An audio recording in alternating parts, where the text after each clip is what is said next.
Hello, everybody. Welcome back to another episode of the Sesh. I am your host, Raveheart.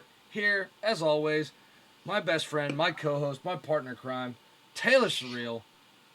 We are here to talk to you about the French Grand Prix.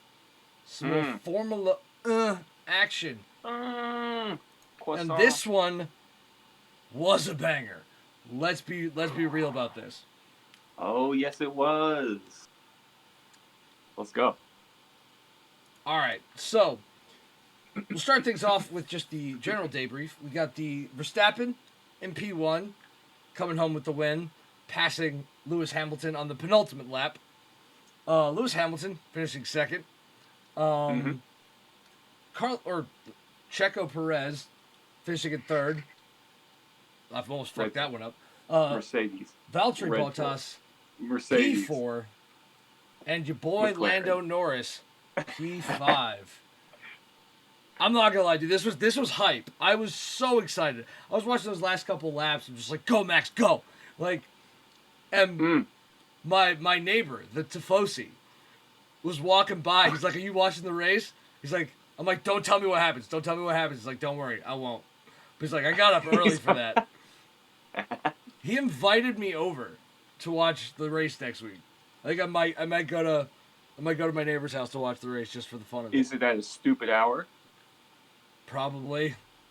He'd be like, be at my house 3:30 in the morning.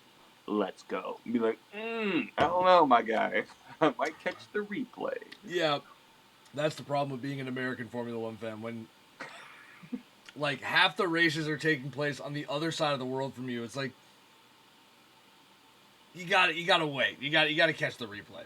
Hey, it's science and math. Anyway. Well, also, let us know in the comments if you would like us to do social media blackout qualifying and race reviews. Because, basically, Taylor and I pick a time, we meet up in the same kind of virtual setting that we're doing, and basically block out our social medias until that point, and we watch qualifying or the race together. Let us know if you would like us to do that down below. But yeah, so super exciting race. We'll get into the storylines from everything here in a minute. But I think right now what we need to talk about is the Predictors Championship. Let me preface this, everybody, by saying when I watched this race, I had forgotten who I picked to finish P1.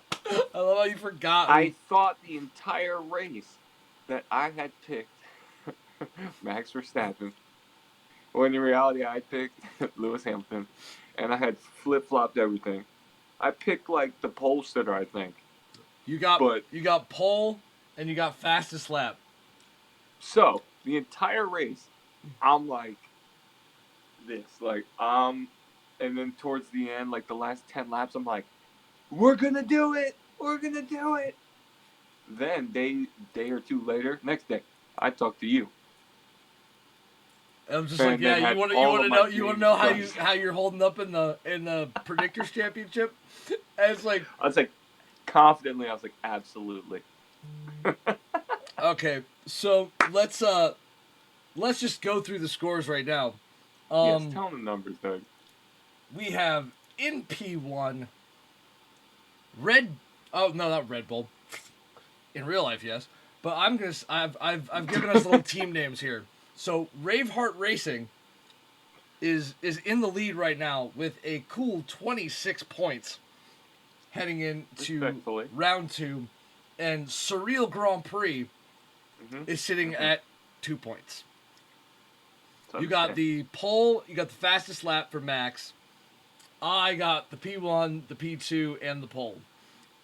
It's fine, because this is like football. I could be back in 2 plays, 1 play. Really.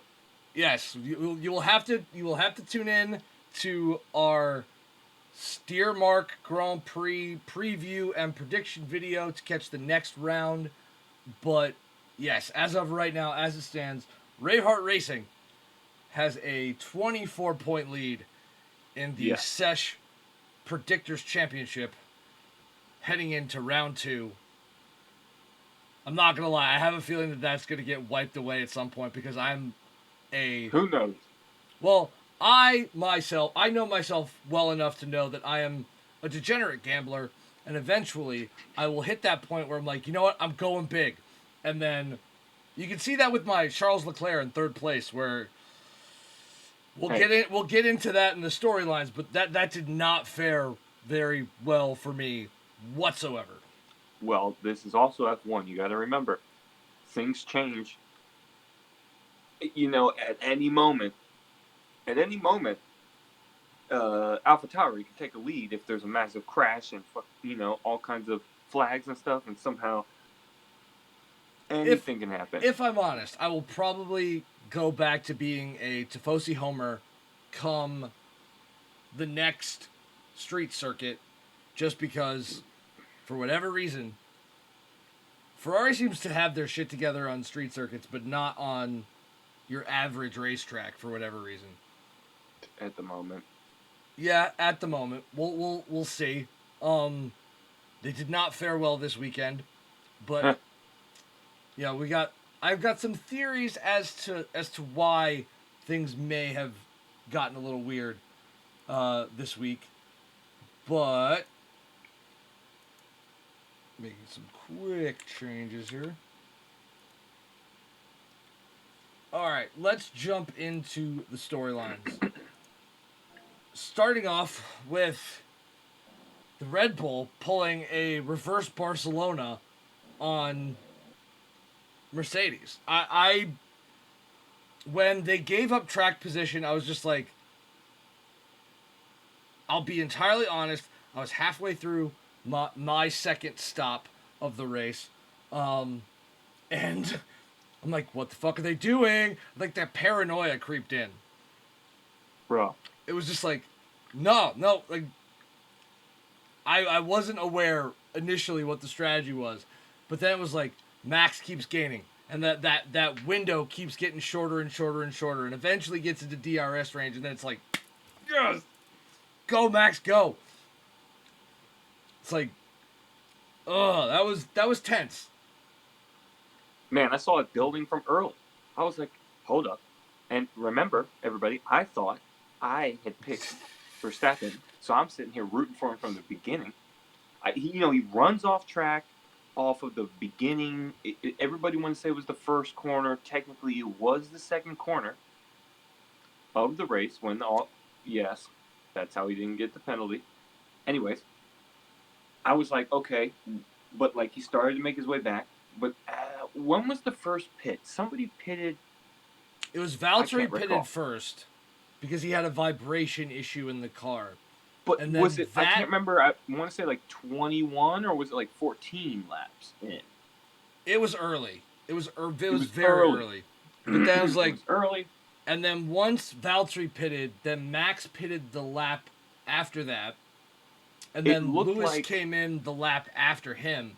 It was just like, I don't know if Red Bull planned this. I can't recall, but it looked like Red Bull immediately switched a strategy. It looked like they had been like thinking one thing, but they were like, hold up, because of whatever's going on with the track conditions, with heat changes that they did not expect. Well, yeah, because so it rained before, like heavy rain, before the F3 race. For the Formula 3 or Formula 2. Yeah. And like the track conditions throughout most of the morning, I guess, or throughout the other practices were all really nice, really sunny, but then it like went to shit like that morning. So the track temperature was cooler than what they all had data for, and it was basically just a kind of a blind shot to figure out what was going to go on with the tires during the race. I think the FIA needs to, like, I don't know, send out dudes with like fire hoses onto the track before the race, cool it all down. No. I think everybody had the same. They had their data, and then they had the visual data that's happening right before their eyes. Yeah. And I think certain teams decided to stick with the data, whereas I think other teams, Red Bull, and every certain other teams down in the other pack, they did early pits as well. Decided to switch from like, oh no, this is not a one-stop race. This is gonna have to be a two-stop. Look how the tires are deteriorating. Listen to the mics of the drivers. They're sitting here like on like 10 laps in, like whoa, Speaking of, what's going on? Did you see the thing where like Red Bull was asking Max to move his microphone in his helmet down the straight? I'm like, he's down the fucking down the straight. Yeah. Just ripping, and they're It's like, yo, I have a hard. I'm not gonna be moving. I'm not moving this during like a call, like in between rounds of like S&D playing COD, and they're asking him to move the thing in his helmet.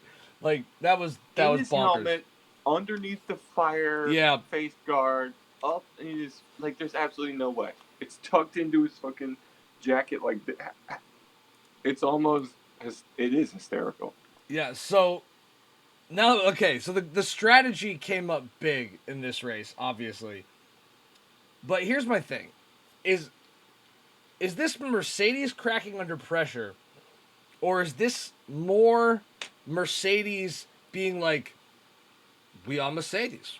You know, like it's that. Is it cracking under pressure, or is it hubris? Because I have a feeling it feels like hubris, not like it's like, oh, we didn't expect them to do this. You know, we're the smart ones. I think they are the smart ones, and the data says stick with the data. So they're like, fuck you, Bottas. Regardless of what you see on the track right now, with your tires degrading, the left front is gone. Fuck you. We're sticking with the data. I'm not gonna lie, like the fact that the anger from him on the team radio kind of tells me that like he did not put up a fight against like he didn't put much of a fight when Max finally reeled him in. And it's like if you look at the amount of time, like Max passed Lewis in the penultimate lap. If Valtteri holds him up for another half a lap or quarter, like if he holds him up for just a little bit longer, it seems to me that there would have been a very real possibility for Lewis to hold off Max for the win. But it's kind of like, at this point, I think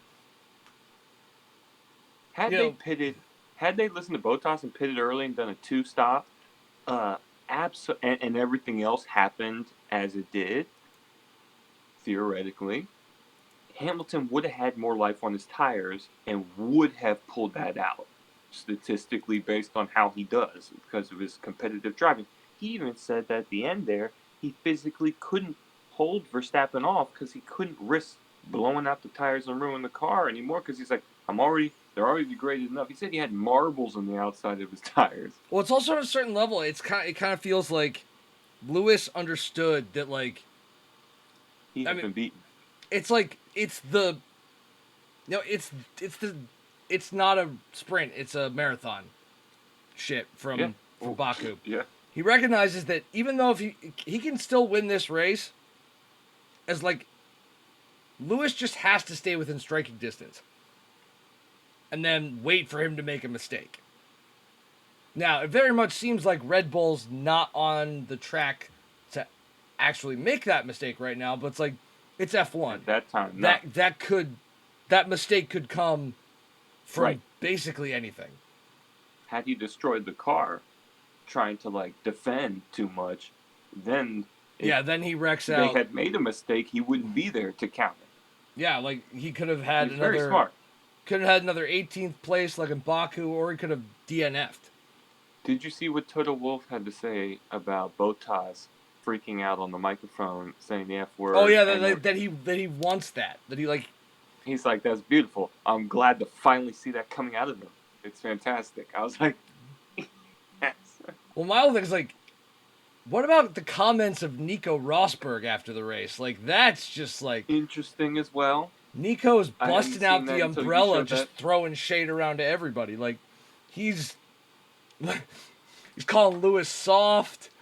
Like, He did. he's He talking did. shit about Mercedes. It's like I think he was interviewing Christian Horner and Toto Wolff at one point. It was like Toto Wolff, like he was talking shit about Mercedes, and Toto was basically like, "We paid you really well, didn't we?" Like, almost like he just expects preferential treatment. But I don't know. I think that was definitely his comments. Interesting. I'm curious. I'm curious as to why he's being so vocally shitty to his former employers. You know, kind of. It's like I'm it's sure there's all basically. kinds It of feels reasons. like Nico Rosberg is kind of kicking them while they're down. But yeah, again, we shall see. But moving on.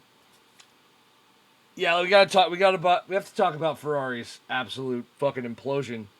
I obviously picked Charles Leclerc to finish third. That didn't happen. But it's like They fell. Where did they finish? I think Leclerc finished P18, and I thought so. I don't think I don't think either Ferrari driver finished in the points this week. So things are looking a bit rough in Maranello at the moment. But do you think this is just the conditions kind of caught everybody out? Obviously, everybody was having problems working out the tires, and then Ferrari. You think Ferrari was just having particularly bad problems, or was it I something don't think it was. a little bit more concerning? They might have multiple problems.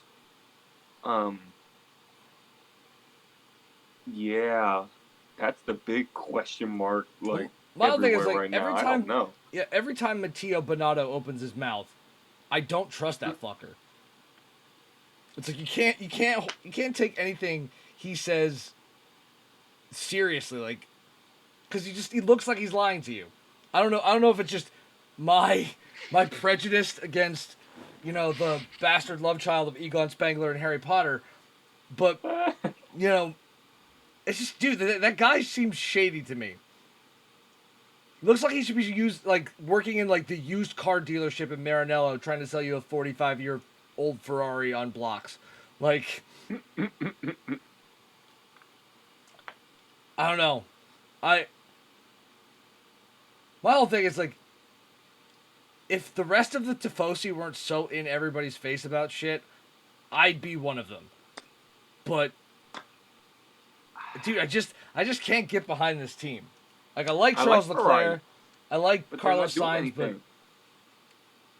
it's the fact it's their whole like, you can't say anything bad about our cars. They get the epic bonus just because they're Ferrari. Yeah, it's shitty. It's shitty. I like them, but they're not doing anything. You gotta do stuff. They're not doing anything with that. They're doing shit right now. Well, let's move on to the McLaren. next one. Yes. The best of the rest. Your boy Lando, and I would go as far as to say the favorite driver of the channel in general, Danny Rick, coming in with the 5-6 this week. Like, that's got to be their best collective finish of the year. Yeah, they I think they even said that that's they were extremely happy with that. To finish collectively up there together. Oh yeah. It's like, is there more? You think that like there's like some late, development that they're gonna be throwing in there? I've already talked to you, and then we're gonna talk about this in another video. But I've talked to you about where I think they will be in the future of Formula One with the reg changes coming in next year. But that's a whole nother video. But it's like, yeah, do you think McLaren can pull some more podiums or maybe even a race win out of this year? Absolutely. I had Norris finishing P3. Yeah, and you know what? That looked good. Like if the race was 5 laps You were longer, you would have. watching. Yeah, you would have You been right saw on him that one. climb. They're like, wait, what? Norris is passing somebody else? Now he's in, I think he started in 8th, dropped down to like 10th at one point, came back up, finished maybe at 4th or 5th. McLaren did But a like, really good job with the split strategy this weekend, where it was oh, like, it's Lando's on his strategy, Danny Rick's on his, but for whatever reason, it's like those strategy, like they're trying to tailor the strategy to the driver, less so the strategy to the car or the race. And I think that really works. I think what Zach Brown and all those guys at where is it Woking in England, where they have that shit set up. I think they're doing a really good job out there, and I don't know. I'm liking it. I think they're I a think that major threat. they're in the they are definitely at the top of that best of the rest category, but with the like if Danny Rick can continue to build on this performance and Lando stays as consistent as he has all season, I could see them challenge him for race wins at the end of the year. Yeah, especially when there's issues, especially when there's flags and crashes and whatever. Like, I can see them slipping up into podiums, even race wins. All right, so the last little segment here we've got is tire talk, because we just decided that this required its own fucking segment that we needed. That we're Mm-hmm. probably going to end up coming back to this. It's like either tire talk or track limits is going to be something that's going to Maybe both. probably both. It'll depend on the race. But Right. it's like everybody kind of seemed like they were just in the dark. Like nobody really seemed to know what was going on. All of these races are coming down to tire strategy, is what it seems like. I mean, everybody knows that, but like, especially this year with these Pirellis, whatever, and the conditions that have been misread. I mean, if you managed your tires properly in this race, you either won or you didn't. Well, it's like Perez. Like I think half the reason why. Okay, he's the anomaly. He's the Well, weird one. he's the tire wear master. Based on what He's a everyone genius. online is saying. But it's like his one stopper basically was the buffer that kept He Max finished in third. it. That basically let him do that two stop, but still keep enough track position to go after the win. It's like, And he still finished third. yeah, I don't know how he managed that because He's more of a conservative on similar tire strategies, it driver. made it seem like Hamilton and Bottas were gonna, they were expecting to go full, Max and Sir Lancelot at Baku like any second on the track, and it was just like, nah, I got this shit. Bottas was saying with 15 laps left, it was scary driving the car. He's like, I just was trying to bring it home and not lose any more places. He said I had no front end. He said it was ridiculous.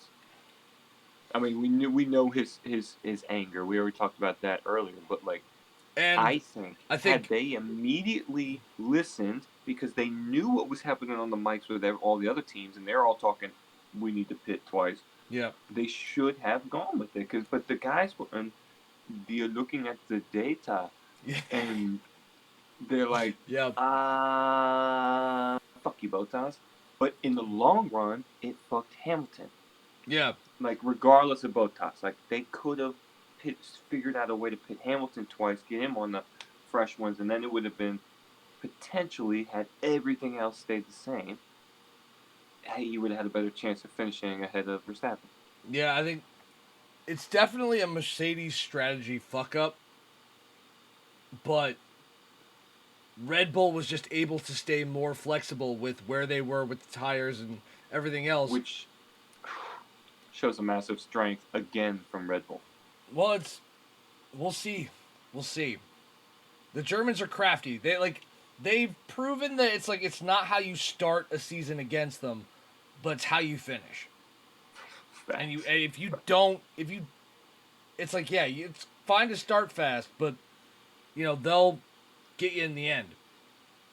I'm hoping Red Bull's got what it takes to take the fight to them and really make something interesting out of this, because, and as we will get into in this week's big question, is now the perfect time to jump into Formula One? And I'm going to argue yes, because, well, we're jumping into it right now, and I don't know about you, but I'm having a great fucking time.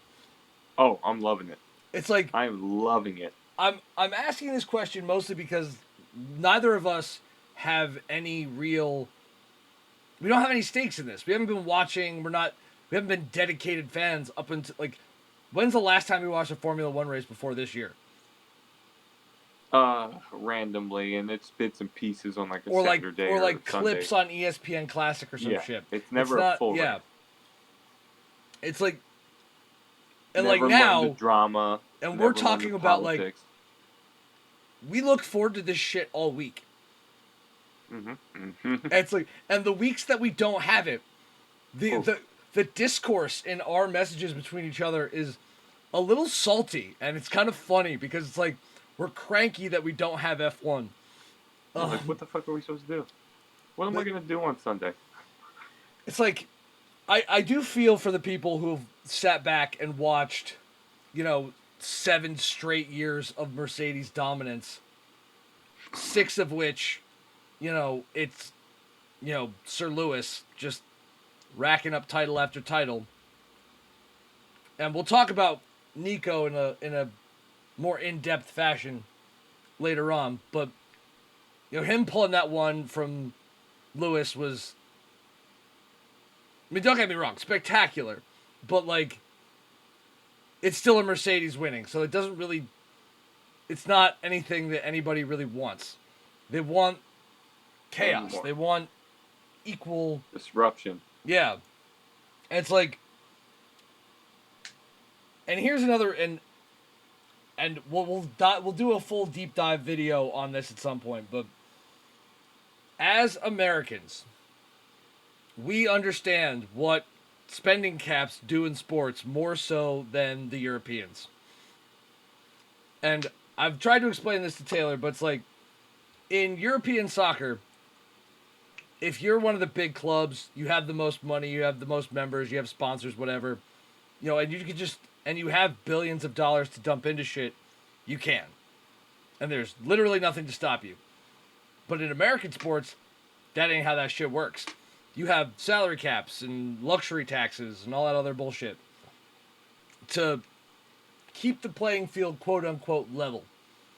And I think that the cost caps that are going to be coming in next year are going to have a much more profound effect than any of our European brethren commenting on F1 can really grasp at the moment, because they only know how socialism works in the real world. We know how socialism works in sports. Have you seen said caps? It's like $145 million or something like that. Really? Which is like I said, for Red Bull, Ferrari, and Mercedes, that's a massive cut. Yeah, interesting. But then you have, and then you also have teams like Alfa Romeo, Williams, McLaren, Alpine. They don't have the, effectively unlimited budget to just spend their way out of their problems. I'm not saying that it's going to be one of those things where the playing field is going to be immediately leveled and you're going to see, Haas and Williams up there with Red Bull and Mercedes fighting for race wins. I'm not saying that whatsoever. But I do legitimately believe that there is the opportunity for people like McLaren to really make a run at it. And I hope it happens, because I think, like, would you rather see the 1-2 title fight between Red Bull and Mercedes, or would you rather see, like, a 4-way fight between McLaren, Red Bull, Mercedes, and Ferrari? Shit, even a couple more than that. Maybe like a 4 or 5 or 6. I mean, 6 might be pushing it, but like, yeah, I want to see more people where it's not a 50-50 bet every race. You know what I mean? Like, is it Hamilton or Verstappen? Yeah, that's kind of the.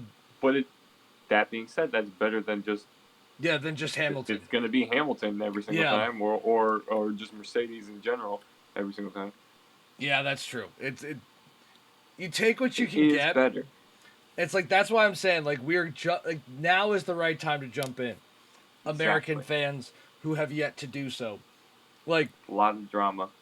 There's a lot of drama already this year, and we haven't even gotten to the really exciting shit yet. It's not like even. The exciting stuff is coming in a year's time, which, by the way, I think I sent you a couple of renders. I'll throw them up on screen. They're from Sean, or what's his name? Hold on, I gotta look it up. Looks super good. Oh, shit.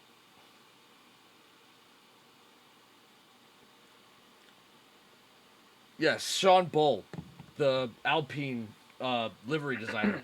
Holy shit. He posted this Porsche F1 Vodafone livery concept for next year. And Porsche, please join F1 and hire that guy. For the love of all that is holy, F1 please do it. And hire him. And then hire me to do something. I'll DJ all your parties, like, whatever. Just, I'm a Stuttgart man, 100%. Go back and watch the Cool Wall episode if you want to hear me and Taylor, go on about our love for 911s. Because I think we do like 5 minutes on 911s just in that video. But I think that is the end of today's episode. We will see you guys very soon for the preview for the Styrian Grand Prix, the Red Bull Ring doubleheader. Remember, everybody, like, subscribe, comment, spam your grandma, share us on MySpace, Friendster, whatever. We love you. Adios. Thank you.